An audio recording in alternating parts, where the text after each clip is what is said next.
Okay, we are back again to another episode of Paranormasight, The Mermaid's Curse. The last episode was rather short because I heard a sound coming from the bathroom, which was like a thing that fell down. But yeah, okay. I have blueberries now, but I'm not sure if I should eat blueberries while doing this episode.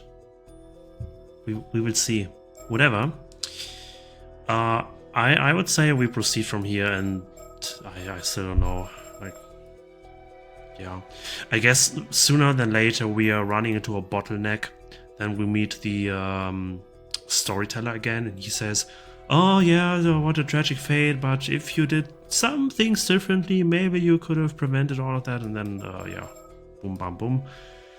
And then we as players have to like speak into the minds of these characters, like, oh, you have to take the mermaid scale.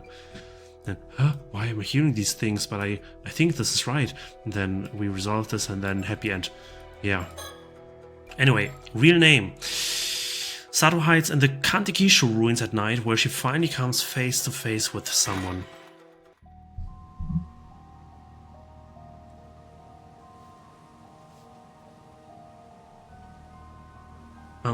Who might you be? It sure was a hassle to get out of here.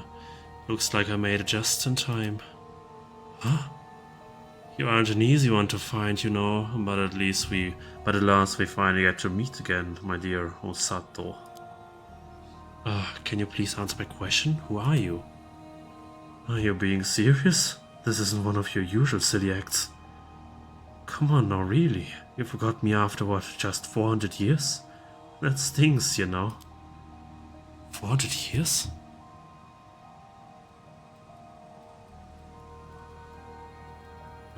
Think. Okay, so I know this guy claims to be Kipe Ikuma, who's apparently another 800-year mortal. But that's not the real issue. I need to know who he really is, not who he claims to be. I don't think he's about to just come out and tell me. It looks like he enjoys being cryptic. Though I didn't expect him to just say he knew me 400 years ago. That's a huge clue. Who exactly was he 400 years ago? If I push it a little, maybe I can draw it out.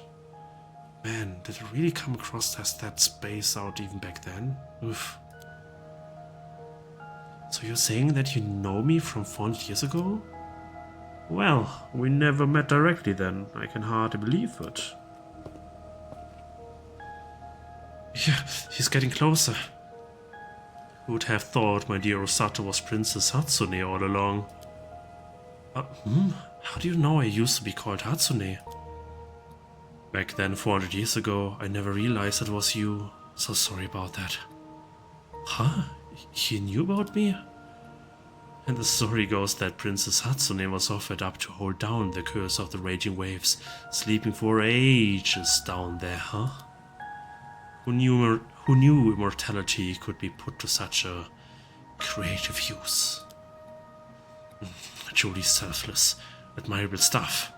Brings a tear to my eye. Not really. There wasn't any other choice, and I wasn't actually asleep, so it was pretty awful.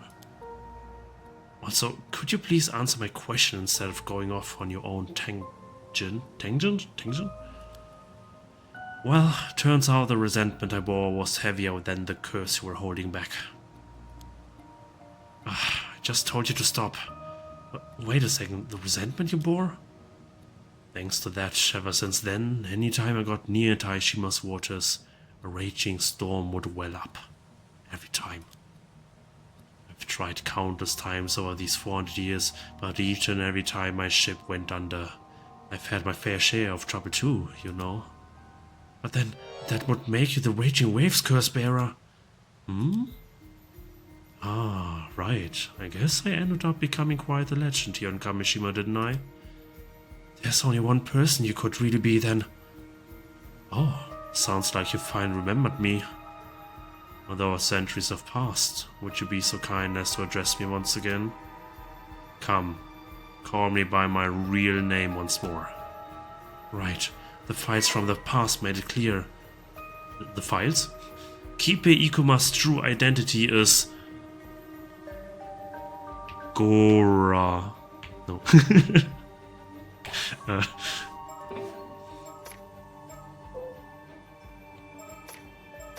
Traditions history?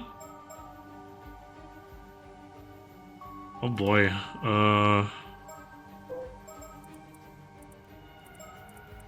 Where do I look for this?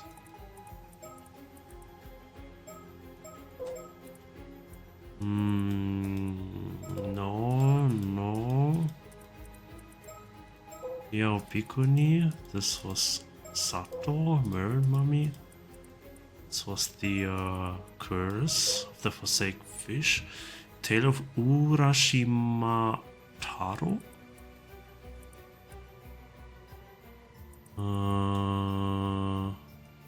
The Princess of Ryugu Palace Otohime? No. This shouldn't be Ryugu. Tamate Bako. Somen Shorai. Talisman. Princess of Ryugu. No, Heike. Taira Clan. Heike.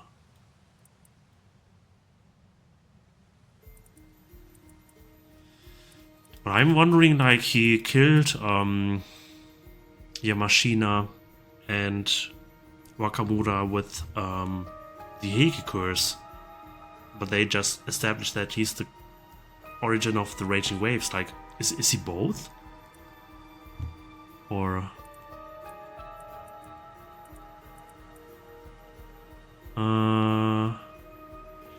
and he said that he never met Sato directly, apparently.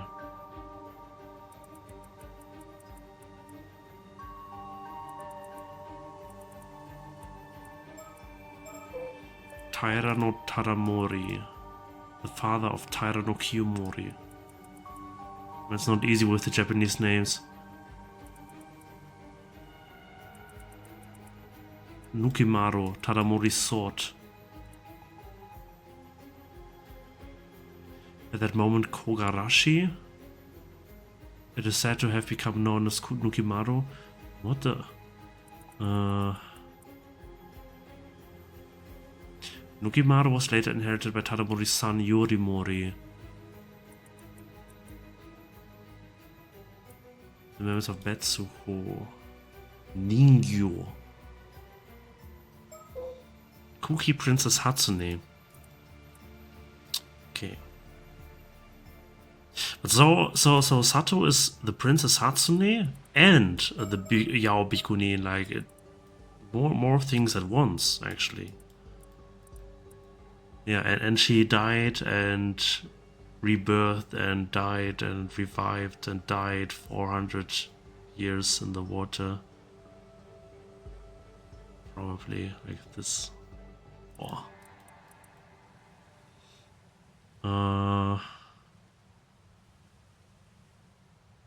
Kuki Yoshitaka. Sumitaka. The Legend of Princess Hatsune. Kuki Sumitaka's daughter, Princess Hatsune. Okay.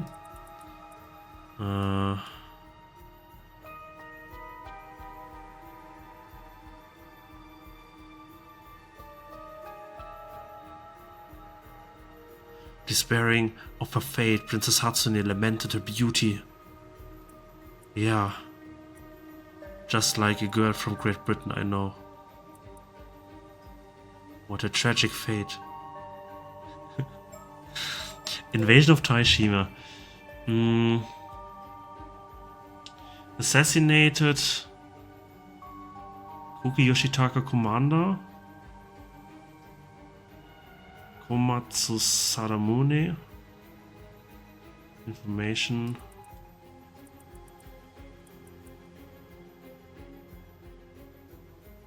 Yoshitaka ordered Sadamune to capture the mermaids and bring them back to him. However, Kuki Sumitaka, Yoshitaka's nephew and head, strongly opposed. His adopted daughter, Princess Princess Hatsune was also living in hiding on Taishima at the time for other reasons, which further strengthened his opposition to Yoshitaka's plan. Komatsu Sadamune learned of this. He reported Yoshitaka that Sumitaka was not only...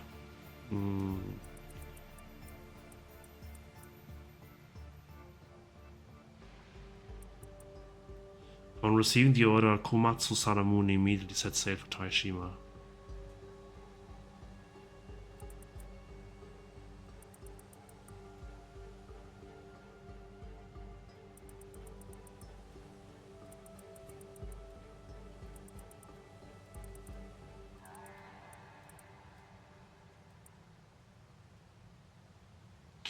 Two surviving islanders were Princess Hatsune and a man named Somikawa, who had been assigned the duty of protecting a relic important to the mermaids.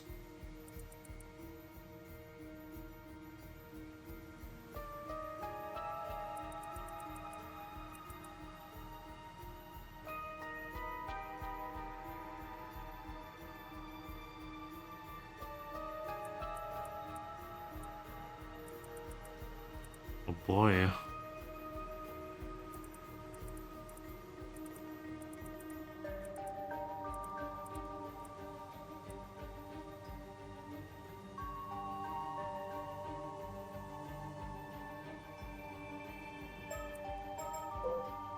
Tomoshige was born as the son of Taira no Kiyomori's younger brother, Sato, the girl from Kusawa village.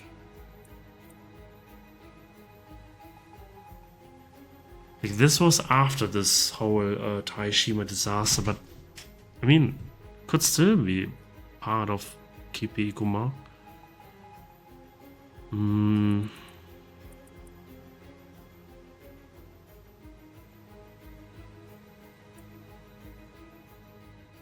Tomoshige was intrigued by Sato, and he frequently visited her from then on.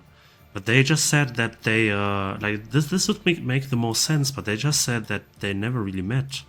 So, I don't know.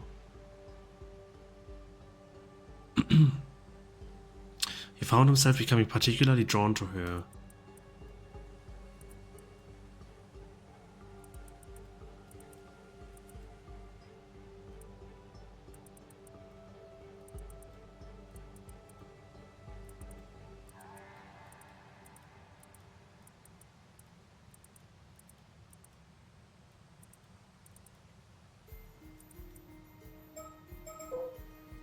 I mean, this would make the most sense. This would make the most sense by far. It's only the statement that they never really met before is putting me a bit off. But like how he is dealing with her and communicating with her, like this has to be Tomoshige. And if it's not, then it's probably the commander of the invasion. What was his name? Sadamune would be my second guess. I think Tomoshige.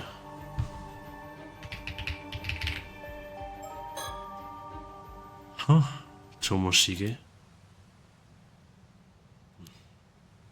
Then you're Taira no Tomoshige of the Taira clan from 800 years ago. Or, wait, am I wrong? Huh. Didn't think you would get it so quickly. You always did manage to surprise the hell out of me. Huh, I was gonna ease you into it step by step. Let the truth sink in nice and slow. Huh? Ah, oh, screw it. You nailed it. Bingo. Huh. Yeah. I'm so good. I'm Jupes the extraordinaire detective. For this I will eat a blueberry. No.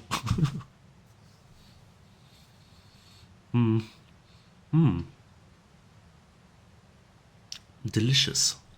Delectable. Glad you actually remembered, even if it took way too long. Welcome back, Osato of Kusawa. Oh, wait, Kusawa? Ah, that's right. That's right. Oh my goodness. Biography of Tomoshige. Well, this was everything we just read, just with even more information. Well, let's do it. It's still very important, I think, right now. Biography of Tomoshige, Taira no Tomoshige's early life 1. Taira no Tomoshige was born as the son of Taira no Kiyomori's younger brother Yorimori in the latter half of the Heian period at the height of the Tairan clan's power. Although his father Yorimori was the only child born of the official wife of Taira no Tadamori, part of the main lineage of the Taira clan, he maintained a differential attitude towards Kiyomori, a stance that made Tomoshige regard him with contempt and fueled his ambition to one day stand at the head of the Taira clan. He also believed himself to be the rightful heir to Nukimaru, a famous sword that his father had inherited as part of his birthright. 2. Sato, the girl from Kusawa village. Around the same time, Sato was living a simple life in Kusawa village, the place of her birth. One day she happened to encounter a visiting onmyoji and was offered the chance to work at the bureau of Onmyo in Kyoto. Sato readily accepted, having always felt out of place in that village due to her faint spirit sense, and left Kusawa to work in the bureau of Onmyo as a maidservant. At the end of a certain year, Taira no Kiyomori's daughter Noriko gave birth to the imperial prince. Although Tomoshige visited the palace with his father to celebrate the birth, he soon grew bored with the proceedings and left, only to encounter Sato, who was attending to odd jobs nearby. Tomoshige was intrigued by Sato, who made no attempts to curry favor with him and whose thoughts he found difficult to read, and he frequently visited her from then on. Not yet having an official wife, it was not uncommon for Tomoshige to spend his time on dalliances with women, with Sato being the latest among them. However, as their interactions continued, he found himself becoming particularly drawn to her. He eventually had a pair of bronze hand mirrors made and gifted one to her, telling her to carry it with her at all times as a sign of their vow to each other. The fall of the Taira clan. In 1185, the Taira clan was defeated at the Battle of Dan no Ura, spelling its ruin. Tomoshige, who had fled from place to place as if to desperately avert his eyes from the Taira clan's decline, ultimately did not participate in the decisive battle at Dan no Ura, and came to know of the Taira clan's downfall when he was lying low in a remote village in Ise with Sato. Although initially terrified of being hunted down by soldiers of the Minamoto clan, Tomoshige regained his senses upon seeing Sato's unbroken composure. Now believing that it lay with him to restore the Taira clan as one of its sole survivors, he swore an oath to his fallen clan that he would see it rise again one day. 4. Tomoshige's resolve.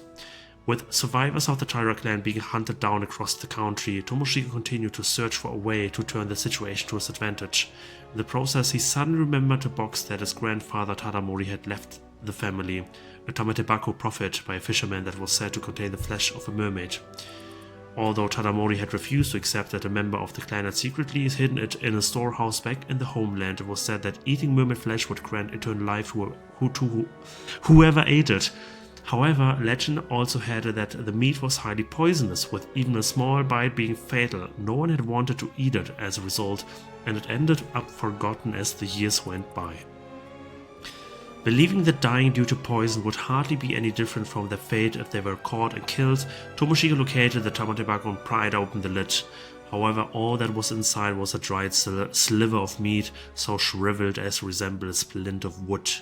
Dubious, Tomoshige pushed his misgivings aside and ate the meat, but felt no different than before, believing that long years had robbed the meat of its power, and seeing the tamatebako as his only clue to find a mermaid, he boarded a small boat with Sato and set out to sea. 5. Encounter with a mermaid. Believing that a mermaid would surely come to reclaim the tamatebako if it was truly linked to them in some way, Tomoshige continued to row the small boat into the Sea of Ise. At the time, he was clad from head to toe in the armor of a warrior and had with him the famed sword Nugimaru, an heirloom he had seized from his father Yorimori, whom he had scorned as a disgrace to the clan. Sato meanwhile wore only a light kimono.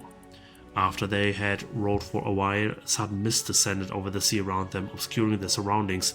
As Tomoshige and Sato looked around fearfully, they heard a small splash. Turning to look, the two gasped as they saw what appeared to be a human hand reach up from the water before grabbing onto the boat's edge.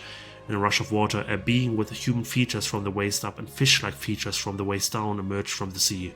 A mermaid. Climbing into the boat, the mermaid screamed for them to give back the box before suddenly lunging at them. Too stunned to think clearly, Tomoshige drew his sword and slashed at the mermaid. There was a dull sound of a blade slicing through flesh, and the mermaid let out a piercing cry before diving back into the water and fleeing the area. Still trying to process the sudden turn of events, Tomoshige glanced down and caught sight of a small piece of the mermaid's tail, apparently severed by his previous blow, lying in a pool of blood. He picked it up only to find that it continued to twitch even as he held it.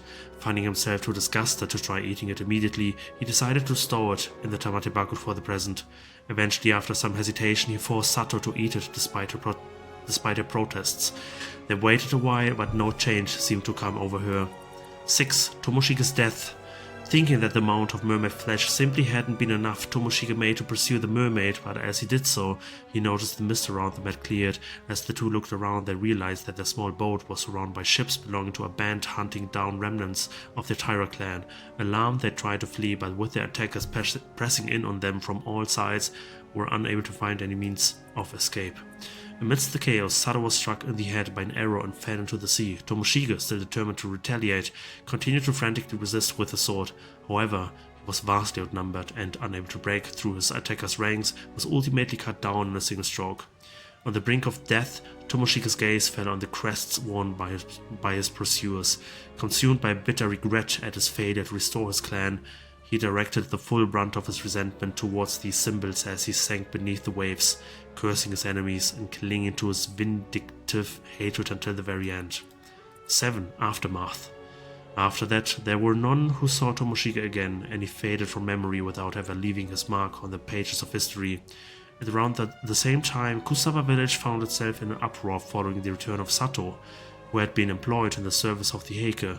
However, after it was discovered that she had somehow become immortal, she was shunned by the other villagers, who found her newfound state unsettling, and she soon left the village for parts unknown. A fragmented version of these events would go on to be passed down orally, eventually becoming one of the Yaobikuni legends told to this day. Invasion of Taishima. This is even longer. Wait, what is new here?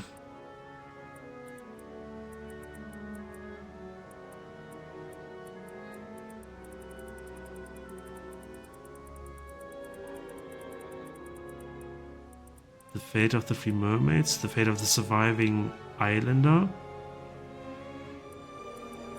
the truth of Princess Hatsune, the truth of Komatsu Sadamune. Yeah, this is new. The fate of the surviving islander. Sumikawa, the sole survivor of the Taishima Islanders, saw Soba's tears and vowed to protect her, promising to do all that he could to ensure her return to Ryugu one day. The treasure that mermaids entrusted to him, Tamatebaku, has been passed down through generations of the Sumikawa family as proof of the oath being honored by his descendants 400 years later. This has to do with Mare and Yusa Sumikawa. Minakuchi? I forgot. Whatever. These are the mermaids? Yeah.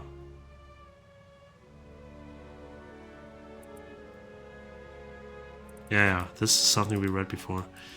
The truth of Princess Hatsune. Having eaten the flesh of a mermaid, becoming an 800-year mortal, Sato spent years wandering across Japan. Eventually, with the help of the Omyoji Tsuchimikado Harukage, a descendant of one of her former benefactors, she made her way to Taishima, an island rumored to be home to mermaids, and began to live there quietly.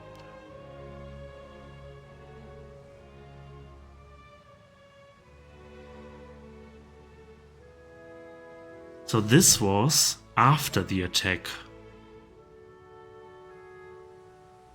After she became immortal in this tale with them too, right?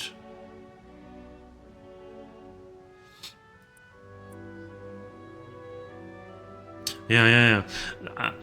I have thought like Taishima was the first thing that happened to Sato, and then she flew from she escaped from there and then became the housemaid, and but it was the reverse. The islanders, duty bound to protect the mermaids at their entrance to Ryugu, were accepting of her and her circumstances, and Sato was finally able to gain the peaceful life she had been searching for. as an immortal. Having changed her name many times during her years of wandering, she was going by Hatsune at the time. After she had spent some time there, Kuki Sumitaka, under whose jurisdiction Taishima fell, grew fond of her and took her in as his adopted daughter. Initially unaware of her true identity, Sumitaka eventually discovered her immortality, but even so continued to treat her the same as he always had, and Sato came to trust him as well. Following the invasion of Taishima, Sato sacrificed herself in order to quell the curse of the raging waves, with Harukage's ritual causing her to fall into a deep sleep within the sacred land at the bottom of the sea. The seal on the sacred land was set to break 400 years later, which was in fact to awaken Sato from a slumber. The truth of Komatsu Sadamune.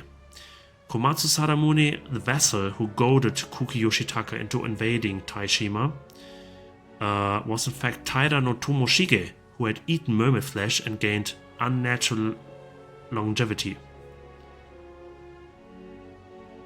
Sadamune was the commander who raided Taishima, right? Wait.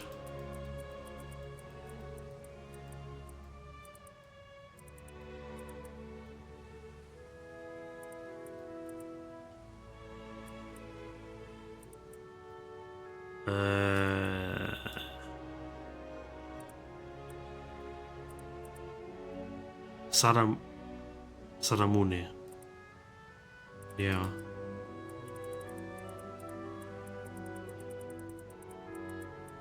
Yeah, Sadamune. He was the commander. Komatsu Sadamune, the vessel who goaded Kuki Yoshitaka into invading Taishima, was in fact Taira no Tomoshige, who had eaten mermaid flesh and gained unnatural longevity. Unable to let go of his dream of reviving the Taira clan even after 400 years, he caught wind of rumors of mermaids being worshipped on Taishima and infiltrated the Kuki navy under the name Komatsu Sadamune, plotting to uncover the sacred land. However, his rash and impulsive destruction of the sacred land ended up triggering the curse of the raging waves, and his plan ultimately ended in failure. Although caught up in the sinking of Taishima, Tomoshige could not die and was swept away by the sea to an unknown fate.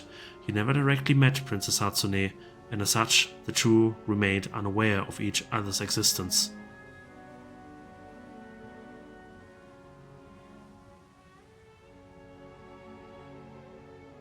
Okay. So, they actually met as Sato and as Tomoshige, but not as the alias name. Like, they don't know each other is actually immortal. Or at least Sato doesn't know he's immortal. Okay. Well, yeah, it's kind of complicated, but at least it's shedding some light into whatever happened in the past. It's similar to the first game. Like, at the end we got this huge the lore, story, revelation, and everything's connecting together. Yeah. It's very cryptic. I remember now. Everything's coming back to me. You are Lord Tomoshige. Huh. I've waited long for this moment, Osato. You're telling me you became an 800-year mortal as well? I can't believe it. Indeed, I ate mermaid flesh to become an 800-year mortal just before you did. 800 years ago, we sailed out searching for mermaids, trying to restore the Heike name to glory. We found one, sure enough, but those Genji bastards had laid an ambush. They attacked us, tore us apart. But seeing we had both become immortal, we both continued to live our separate lives. I never knew. I thought I was the only one left. I spent all these years thinking I was the only one. You and me both, Osato. It truly is a miracle that we were able to meet like this once again. Listen, Osato. When I realized this body couldn't die, I decided it was my fate to use it in whatever way I could to restore the Heike clan. The grief, the hatred, the curses of my bloodline who died screaming in resentment, I've carried all of it with me in this body. They screamed at me, "You'll finish what we couldn't, that's why you were mortal, damn it!" Their voices never stopped, centuries of the family's rage clawing at my skull, every day, every night. Even so, nothing ever worked, but I knew I couldn't just give up. That obsession of mine rotted into resentment, festering for decades, centuries, building and twisting inside me. Until finally, centuries of resentment and rage congealed into a curse, something I could control, wield. A curse born from that obsession. The bronze mirror I carried absorbed that same resentment, and over time it transformed into a curse stone. So your goal was to use the power of that curse in the flesh of a mermaid to restore the Hege clan. Indeed. That vow was all I had left. It was the one thing that kept me crawling through these 800 years of hell. I sucked up to people in power and gathered followers, also I could build an immortal army. But it couldn't be out in the open. Everything had to be done in the shadows, always unseen. Even with immortality and curses on my side, it was damn near impossible. No matter what I tried, power was always out of reach. The path to reclaiming the Hege name was always filled with peril. It was always one fucking problem after the next. Nothing ever went the way I wanted. Damn it! Before I knew it, the world had changed into one where military power alone was no longer the key to control. I just don't have the power or the time to rule this goddamn new age. Fuck it all! Okay. And so, here we are. Before I knew it, my 800-year lifespan was burning out. The end was right there, staring me in the face. That's when something broke in me. All that was left was emptiness. 8 centuries and nothing to show for it, just the truth that I'd achieved. Nothing. Tell me, Osato, what the hell were those 800 years of me giving it everything I had worth? What was it all for? I can't say. When I realized my lifespan was finally coming to an end, I almost felt relieved, like dying might actually finally set me free. It was then that I happened to hear of you. That you, my Osato of Kusawa, were still alive on Kamishima, also as an 800-year mortal. That moment was the first light to pierce my darkness in 800 goddamn years. Whoa, aren't you exaggerating a little? Not at all. This is an 800-year-long miracle of fate. Osato, don't you see? Back then, when the Hege fell, you were the only one who stayed with me. You were the only one who comforted me. When my final day comes, I wanted to be with you. That's the only thing I want now. If I can just have that, then maybe this was all worth something after all. You understand, don't you? You must. I earned. But the curse kept me from ever setting foot on Kamishima. So I manipulated Unkakudono. I used him to reach you and claim you for myself. Wait, hold on. This is getting a bit too much. What's so funny? Oh, Sato, you're blushing. You truly are so lovable. So no need to act shy now. 800 years ago, we were bound by a vow of love. What? We were? I don't remember that. You kept the bronze mirror I gave you, did you not? That should be proof enough. What?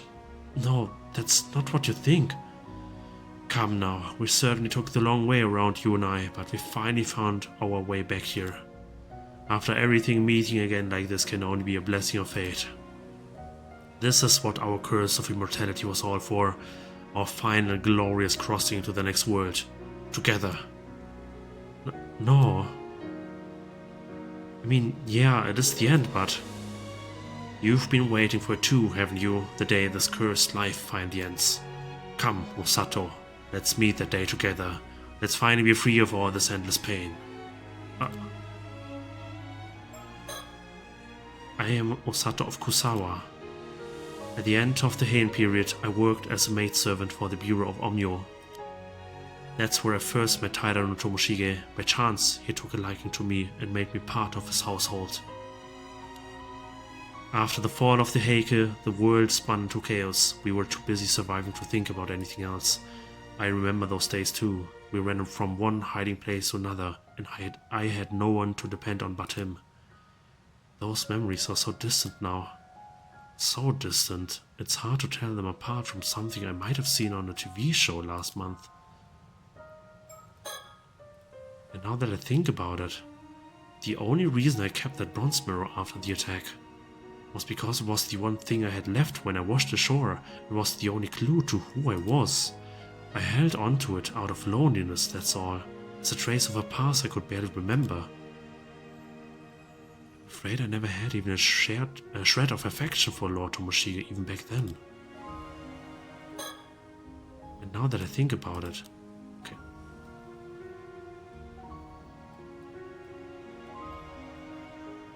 Okay... It really is him, Lord Tomoshige. I remember him now. He was always just like this. All pride and vanity puffed up with his own importance, the very image of an arrogant heike. No wonder he failed so spectacularly. Anyone would acting like that. And still, part of me can't help but feel sorry for him.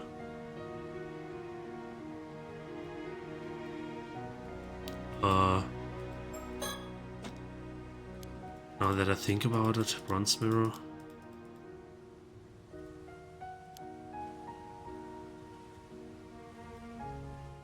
Oh, this scared me. I was wondering what do I have to do now? Well, why are you so silent? Say something. You know as well as I do that our lives are almost up. It could be over by tomorrow. What are you hesitating for? Hey, Sato, say something! I'm talking to you nicely and you just stand there like a fucking idiot. Wake up! All you need to do is to be grateful and come to my side. That's it, stop being so fucking pathetic. But... what if I refuse? Are you fucking kidding me? Refuse? After all these years? There's no refusal! You would dare to defy me? That was never even a fucking option! Come with me right now if you dare try to say no again. I will ensure you receive due punishment. I have harsher methods I can use. Harsher methods? I told you I can use a curse, remember? A curse that targets a certain pattern and slices anyone with it clean through, nice and painful. But even if you use that to hurt me, if I just hold on until tomorrow, your time will run out. You will never get what you want. Are you really that fucking dumb? Why would I use it on you? You're immortal! Huh? Before I came here, I handed out dozens of business cards with the target pattern to people on the island. You wouldn't. With just the flick of my wrist, these stupid islanders will be dead in an instant. You get what I'm trying to tell you, right? You're holding the people you're hostage? They're just insurance, a way to ensure you will come with me. In fact, that old Ben Wakamura was so stubborn about handing you over, I had to deal with him first. What? You mean you killed him? So what will you do? You have two options, Osato. Time to choose. Obey and come with me quietly. Or let your selfishness condemn these innocent people to a brutal death and come with me only after you watch them die. No.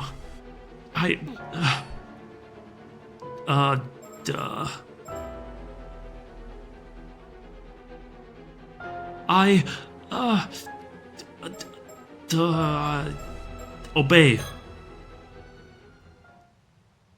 No, I can't. That's one thing I just can't do. Very well, I will do as you wish, Lord Tomoshige. Finally came to your senses.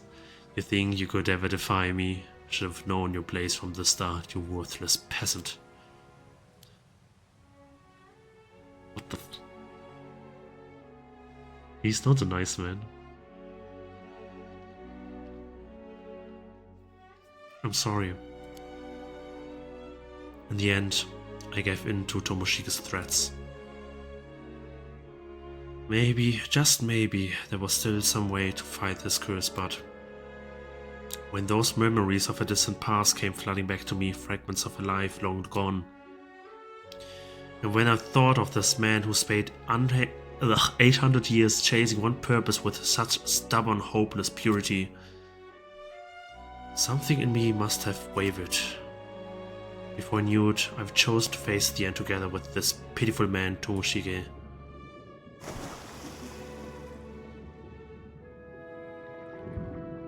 And so, before our time finally ran out, we sank to the bottom of Ise Bay, fading to foam upon the sea.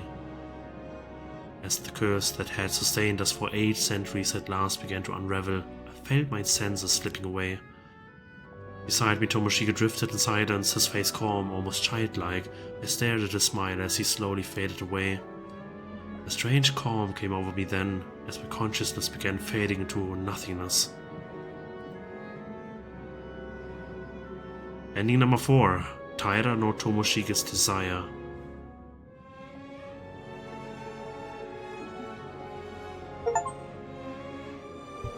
Unforgivable decision. Reach Taira no Tomoshika's ending.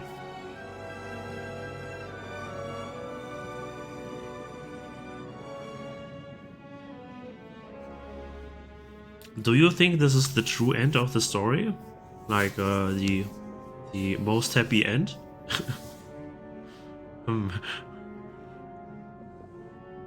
Now I can finally eat my blueberries. But look, her senses, her consciousness is slowly fading away. Oh, this is nicely done.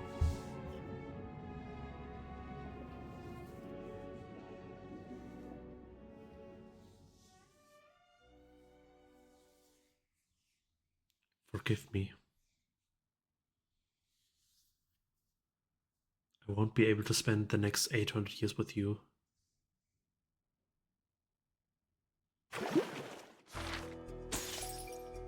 With whom? What?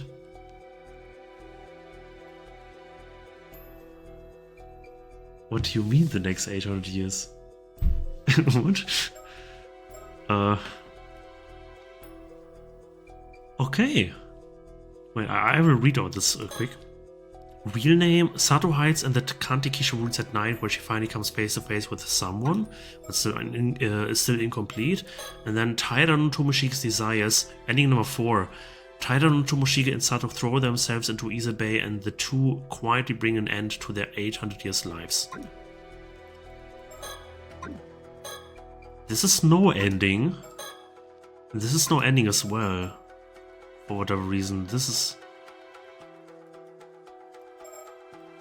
Yeah, this is what I thought. Like, if I think about it, we don't really have any ending. This is our real first ending we got. Ending number 4. Like, this feels like an ending, and this feels like an ending as well. But they are not declared as endings. This is really weird. Oh yeah, this one. The Tragedy of Kamishima. Ending number 1.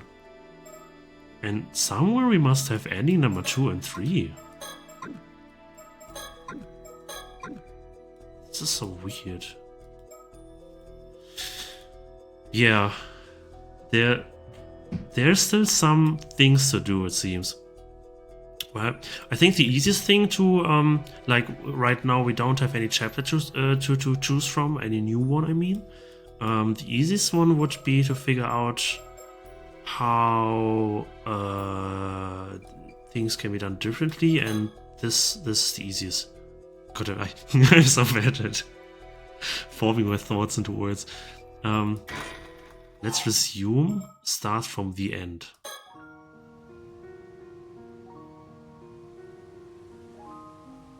Wait a second. Okay, wait. I'm actually intrigued.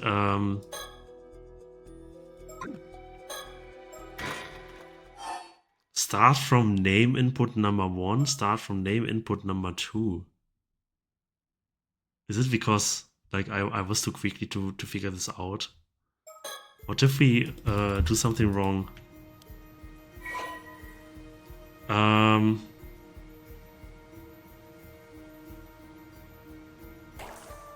Oh yeah.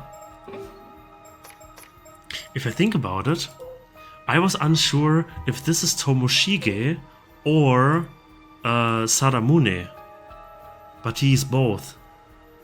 So both would be correct, right? I think. Huh, Sadamune. That's right, Komatsu Sadamune, vessel of the Kuki clan and commander of the raid on Taishima. I knew it. So the Raging Waves curse bearer wasn't a descendant, it was you, the commander himself. Which means this is all your fault. You caused all of this to happen, everything that happened to Taishima and the mermaids. Yeah, enough of that. Enough? Are you serious? We are in the Showa era now, digging up an ancient history won't change a thing. Besides, my whole army was sunk along with Taishima. I had a pretty rough time too, you know. Lucky for me, I was immortal, otherwise I would have definitely died alongside them. How can you seriously stand there and play the victim with a straight face? My side's the sadder tale. Watched the mission, lost all my men, I couldn't even go back to the army. I'd worked so hard to join the Kuki clan, and then everything was back to square one. Years on the road with no real purpose. Hundreds of years since then, through the Edo period to now, constantly changing names and identities was also tough. Most people would hear my tale and show some compassion, you know. Well, I could not care less, honestly I don't. Ah, right, you were just sleeping through it all, so you wouldn't understand the pain I had to go through. Oh, shut it. I was conscious the whole time and my memories are all scrambled because of it. I see your fearless attitude hasn't changed a bit, I love it. And I see you still never listen to anyone. Hold on, what am I talking about? Am I starting Rome or something? Do we know this man from our past? Oh, I don't remember a thing about him and I can't imagine ever getting along with him either. Still, there's one thing I have to ask him. Yeah, look at this entire extra dialogue, which we skipped because I was too good.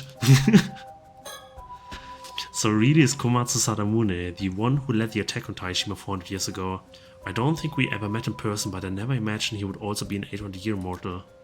So he used what he learned from the mermaids to worm his way into the Kuki clan and build a name for himself. I mean, I know better than most that he would have had a rough time trying to fit in as just another member of society, but if that means putting himself above everyone else, that's where I draw the line. Still, why is he being so arrogant with me? Before anything else, there's something I need to ask. Go on. I was wondering, did you come to the southern coast of Kamishima about 5 years ago? Yes, well deduced. You mean that day they call the Kamishima Southern Sea Disaster, right? I was keeping an eye on Mari Minakuchi, or should I say, the Somikawa line. I figured if I timed it right, I might snatch some mermaid flesh when they return to Ryugu. What? So you were out at sea then? You caused the raging waves? Oh yeah, I pulled some strings with the local fishermen and headed out. The moment we hit that area, that massive storm formed. It wasn't just my ship either, a bunch of others got caught up too. What a day, Mari Minakuchi went missing. I didn't find my mermaid, it was all a total disaster. No way, you were the reason that disaster happened 5 years ago? Do you even realize what the people of Kamishima went through because of that disaster? Come on. I needed mermaid flesh to get in good with Nkakudono. What else was I supposed to do? You know how it is, can't live a normal life without a family register these days. Every few decades, once the old one gets tricky to use, I always need to find a new one. Around that time, I had just started with a new identity of a young man named Kibei Ikuma. I was just trying to get results fast, got a little impatient. Can't really blame me, can you? How can someone be so selfish and heartless? I can't even begin to describe how furious I am right now. Forget trying to reason with him, he's beyond forgiveness. Whoa, there, easy. Come now, my dear Osato, just relax.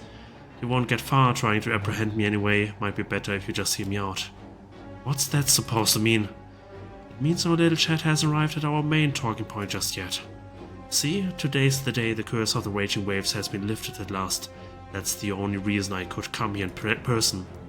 And trust me, I've got a very specific reason for coming here and talking with you.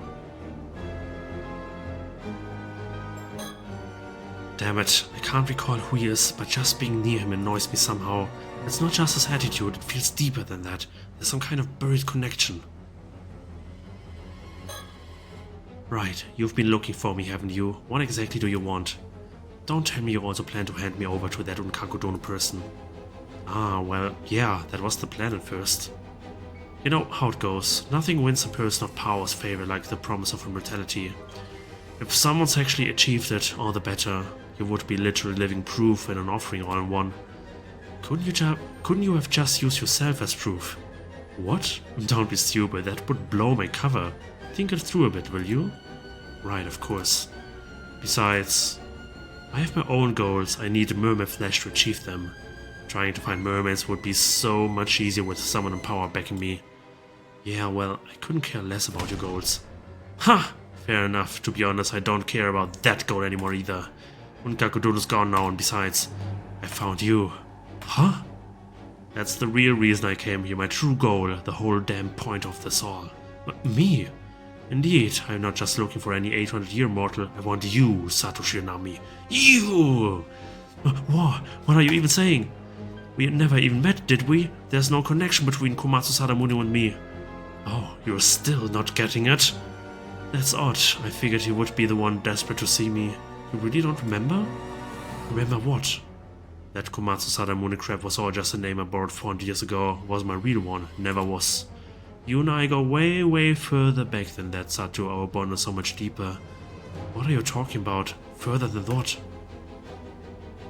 Further than that. Yeah. After all, you held onto that bronze mirror I gave you, no? Kept it close all this time. Wait, the mirror? Go on, say it. You remember, don't you? That's it. I know who he really is. Gora. Gora.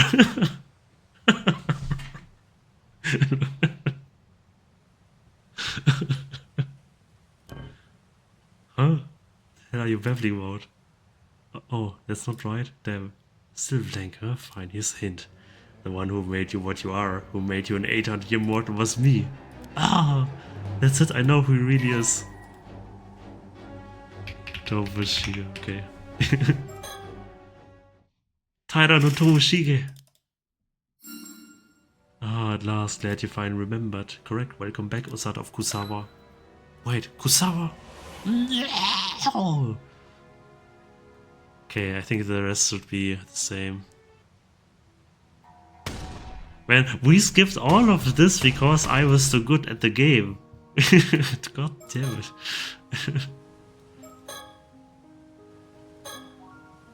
Okay, now we should turn around any minute. Any second. Eating a blueberry.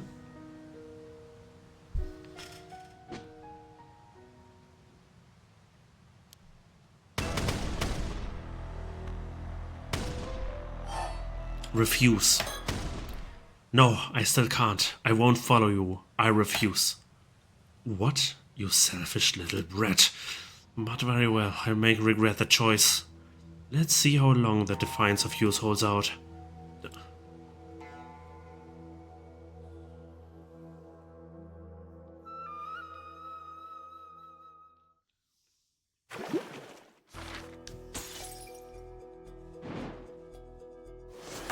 User. New chapter.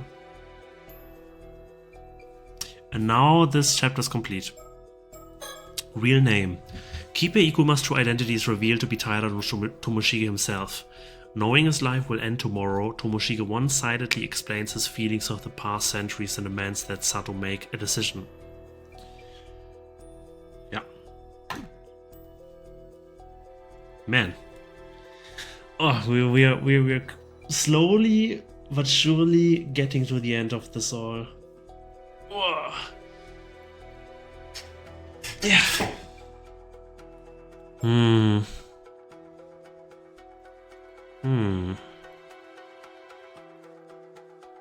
I still wonder about these two chapters. This is not giving me any rest. God damn it. But yeah. Either way, like, we only have seen any 1 and any 4. Must be still some other optional paths, optional ways I didn't discover yet. We need a plan.